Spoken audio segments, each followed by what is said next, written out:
Mawawala na din daw pala ang Facebook sa darating na April. Kasi may tanong si Ma'am Nilda na totoo daw po ba yung balita na hanggang April na lang daw yung Facebook.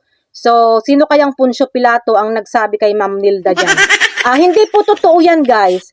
Ito nga, Facebook po, guys, is business po ito. Malaki ang kinikita ni Meta mula sa mga content creator. Kaya hindi pwedeng mawala ang Facebook dahil malakas po ito kumita. Marami na ang guys, napakarami ang content creator. Kaya hindi ito basta-basta malugi. Dahil kung magkano yung kinikita ng isang content creator, ganun din ang sasahurin ni Meta. Ay hindi pala.